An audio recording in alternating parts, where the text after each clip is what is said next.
Hey guys, what's up? It's MatchPoint here, and in today's video I'm going to be giving you an ultimate guide to roaming in Rainbow Six Siege. So if you do find this video useful, consider dropping a like on the video. And if there are any topics that you would like me to cover next, or even if you do have a specific topic that you are struggling with and would like me to cover it, well, make sure you comment it down below so I know to do them. Now, the way that this video is going to be working, I'm going to be giving you 4 stages for roaming, and we'll be breaking it down and taking a look at them to make it as easy as possible for you to understand the concept. Just a reminder that I do stream on Twitch on Mondays, Wednesdays and Fridays, and there will be a link down below in the description if you would like to check it out. And remember, if you do find this video useful, make sure to subscribe for more tips and tricks videos like this one. If you are new around here, welcome, and I hope you enjoyed the video, so let's get on into it. First of all, we are going to be taking a look at, well, what is roaming, and this is more so going to be a definition and a few ground rules as to what it is. Roaming is when an operator decides to play off-site, and it is where they are denying the enemy map control and as well delaying their time and executing flanks. Now, there are a few misconceptions and questions that are commonly asked, and it is quite confusing for some people in regards to roaming. And those questions are, well, when do I fall back to site? What is my sole purpose as a roamer, and should I be picking up those kills? All of this and more will be covered in the video. Now, the second stage, we are going to be discussing what are the roaming operators in Siege. Now, there are a wide variety of roamers that can be used in Siege, and some may not be the ones you think that would be a typical roamer. However, if you are struggling to grasp your head around this concept, I will be giving you a few prime examples of this. This doesn't mean these are the only roamers you should be using, it's not what I'm saying. I'm simply giving a few examples here to show you what a roamer does look like. Prime examples of roamers in Siege will be someone like Jaeger and Vigil, and as well Valkyrie. Now, the reason why I've picked these 3 roamers is going to be because it divides them into different categories for the roamers. Now, if we start off with Jaeger here, his ability is designed for the site. However, his ability doesn't require him to be on site, which is why he is great for roaming. And as well, his weapon, bringing that assault rifle, can be very useful. Now, if we take a look at Vigil, and we're going to be explaining the next category with him, his ability is simply purely for roaming. It helps him in many situations with roaming, and droning is one of the main counters to roaming, and this is what Vigil can help you with, and therefore this section is going to be the roamers that are designed for their ability. Then if we take a look at Valkyrie, now this isn't an operator that comes to mind when you think of roaming, however they can definitely be a roamer. A combination of Valkyrie's loadout and as well the ability bringing you lots of intel for you and your team to use and execute the flanks when roaming makes a great combo for a roamer. Remember, those are just the categories for the different roamers that are divided into, so that it's a bit easier for you to understand. And as well, most of the operators in Siege can be roamers, and they can do it effectively. Now, I am going to be teaching you now on this next section on how to roam. First of all, I want to address some very clear points that we need to know about for roaming in order to make sure that you are roaming effectively and efficiently. The first main one being, a roamer's job isn't to frag out and get all those kills. A roamer's job is there to delay the enemy's time and stop them and prevent them from gaining that map control, ultimately making them feel uncomfortable and stopping their push. A roamer should not be looking for those kills and should definitely not be trying to frag out for your team. It's not going to be useful, and as well it's putting you at a higher chance of dying first. And if you die out in the game early, it's going to put a lot of pressure on your team. Now, there is a fine line between this, doing your job as a roamer, which we will be moving on to as the video goes on, and as well picking up a kill here and there can be very useful to your team, as long as you're not getting picked off early too many times. Now, your sole purpose as a roamer is to delay the enemy's time, waste their time, and as well, a big one here, prevent them from gaining that map control. Map control is a big factor in Siege, and it really does turn the point of the game. And I have covered a full guide on map control for both sides, attacking and defense, and there will be a card in the top right if you do require that information. Now, map control is what shifts a game into one team's favour. So as a roamer, you want to be holding that map control and slowly but surely preventing the enemy from getting it.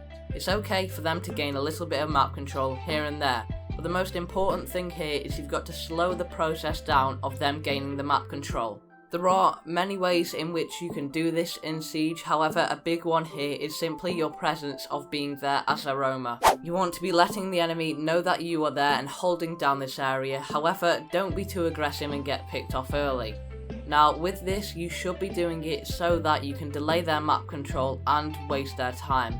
As if you're an attacker and you know there's a roamer in the building but you're not quite sure on how you can lock him down. This makes it very hard for an attacker to push in knowing that there is a roamer there and they haven't got the intel that they need to stop it, which in turn means they're going to spend more time droning out and finding a different way in which they can push in, and they might not be able to get all of their plan done that they need to, which in turn is going to lead to the panic as they're not going to have much time on the clock. And ultimately, they're not going to be able to push into the site with confidence and execute their plan. Now in regards to the section on map control, you might be holding down an area where the enemy team needs to push in to open a key hatch or simply push through that way. If you're holding it down, then it's going to make it very hard for the enemy team to push through.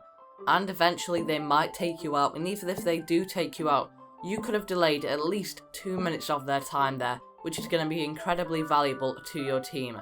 And then in turn they don't have much time on the clock to actually push through the hatch, and they might not have what they need to cleared, therefore they might have to rush their push and drop down the hatch without knowing too much intel, and ultimately you as the roamer have caused this from stopping them from gaining that map control earlier on than they should have. Now a big counter to roaming is the roam clear that the attackers can initiate. Now the way to counter this roam clear as a roamer or not let it heavily affect you as it can do is smart rotations. You need to be knowing when to rotate away if you've been droned out, as if it's only going to be you and there are multiple enemy players pushing in, it's a lot better to rotate through a different hatch or a different exit. Which is why as a roamer it is extremely important to make sure that when you are going to be holding down a certain area for that map control, you need to have a rotation or an area in which you can move through to a different position or a different vantage point, so that you can get away if you really need it. And remember, it's always a good time to rotate away, even if you haven't been droned out yet. The attackers might have some brief intel that you are there, but simply rotating to a different position might allow you to catch an angle onto the attackers. Now a big issue that I see roamers having is not knowing when to rotate back to site, and some at this point won't even rotate at all. Just because you are going to be roaming doesn't mean you have to stay nowhere near that site.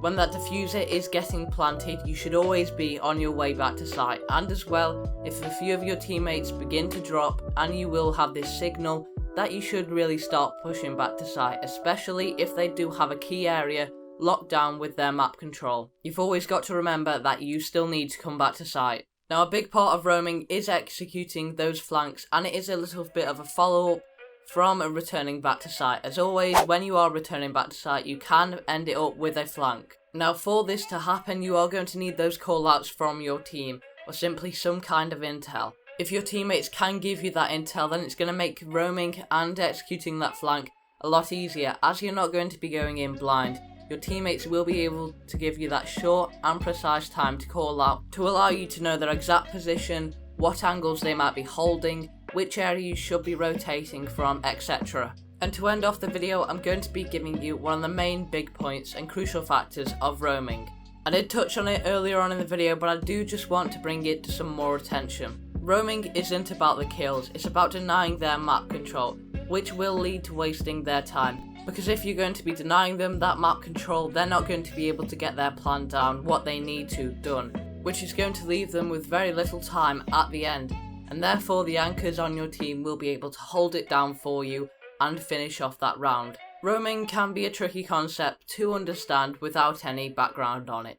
Therefore, this guide will help you to successfully roam and effectively roam in the future. If you do have any questions about the video or any other questions about Siege, then feel free to let me know them down below in the comments, or stop by on my Twitch channel when I'm live and ask me them there. Remember, I do stream on Mondays, Wednesdays and Fridays. And that is going to be it for today's video, guys. I hope you have all enjoyed. If you did, or you found this video useful, then make sure to leave a like on the video and subscribe for more tips and tricks like this. And if you would like more tips and tricks now, well, there will be a card at the end with my latest video. That's it from me, and I'll catch you guys in the next one. Bye bye.